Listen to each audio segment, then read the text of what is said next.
ये जो सबर समाज तरफ जो कार्यक्रम करा जाउची ए कार्यक्रम आमर सबर समाज नेतृवृंद एवं केंद्र कमिटी आमर समस्त उपदेष्टा एवं मोर डाइस बसवा आरवदगिरी ब्लॉक अध्यक्ष महोदय एवं आमर समिति सभ्य आमर जिला परिषद आरवदगिरी 11 जून जमुना दलबेरा एवं आमर भाईना रामगिरी 12 नंबर जोन जिला परिषद बड़मुंडी बाबू एवं आमर सबल समाज युव सभापति सरोज बाबू एवं आमर समस्त आध्यात्मिक क्षेत्र में आसीथिबा बंधु युवपीढ़ी वयोज्येष्ठ समस्त मोर आंतरिक नमस्कार। जय जगन्नाथ। आज जेतबेले आपण माने तो विकास कथा कहवा विकास पाई से गोटे अलग आइटम किंतु आध्यात्मिक जेतबेले आज सबर समाज तरफ जेतबेले गठन कले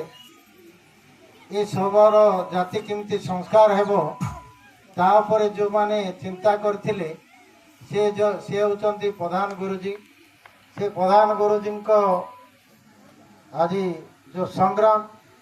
एवं तांकर किंवदंती के इतिहास को मन पकई जो आपण माने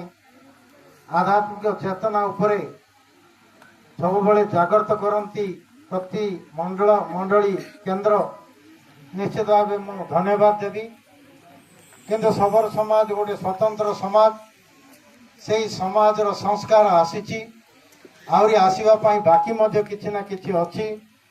से संस्कारटा सब बेले जेमिति विकास रो दिगरे लागि पारिबो आध्यात्मिक क्षेत्र रे 100 रु 100 हेई पारिबो यदि आज सत्संग करवा तो गोटे घरे गोटे गाँव रे धन्य 100 घर अच्छी 100 इंटू जदि आ 3 जदि संख्या धरिबा 300 मेंबर हेले 300 मेंबर रु सत्संग रे जदि 100 जन आसुथिबे आउ 200 जन आसुना किंतु आउ 200 जन जदि आसीना ताको मध्य आम ये जोड़ी रे सामिल करने पड़े। युवक बंधु मान को निवेदन करी जो आध्यात्मिक गुरु मान अच्छा से तमें युवक संघ तरफ सब क्षेत्र में सहयोग करने पड़े विकास क्षेत्र में आध्यात्मिक क्षेत्र में कि गाँव जेकोसी परंपरा को बधई रखापी समस्ते हाथ को हाथ मिसई जदि एकता हम ताले सबर समाज निश्चित भाव दिन को दिन अग्रगति कर तो दुखर विषय देश स्वाधीन है ना वर्ष है आज पर्यंत कौन सी गाँव रे तो गोटे सत्संग घर कि गोटे कम्युनिटी हॉल गोटे कोठे घर ये जगह बसवाई आमको अक्षम हो तो भोट दे राजनीति करी जहाँ भी करछे तो आमर लोक मैंने कोठी ना कोठी गैप रोचे सरकार गैप रोचे कि आमर गाँव तरफ गैप रोचे मु जानी पारनी जिते मु जिला परिषद थी आमर जो झांपरा भाईना अच्छे से मैंने आरवदगिरी 11 नंबर जोन रे जिला परिषद थी आमर अर्जुन भाई फटो चंचड़ा आमर से जेते ये आमर संड्रोबा अन्य मान को पचारतु प्रथम आम से टका गुड़ाक आम कम्युनिटी हॉल माध्यम सत्संग घर करूँ कंकड़ा गुड़ा कथा कहतु संड्रोबा कथा कहतु कि फटो चंचड़ा कथा कहतु कि आपणकर जो आमर नवीन आज्ञा गाँ कौन से मोर मन पड़नी बुढ़ीशील कथा कहतु जेते कहीं मुझे जिला परिषद हेली मोर कर्तव्य है आगे जो कम्युनिटी हॉल गुड़ा माध्यम सत्संग घर किभली भाव हे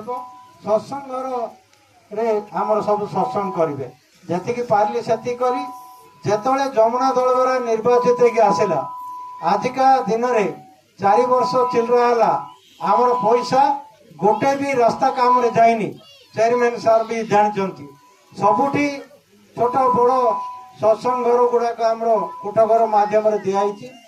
से अनर सिंह आमर केते पैसा दिखाई ये जगह आमर जे समिति सभ्य तबार सिंह सी ଏଇ ଆମ ଜାଣତରେ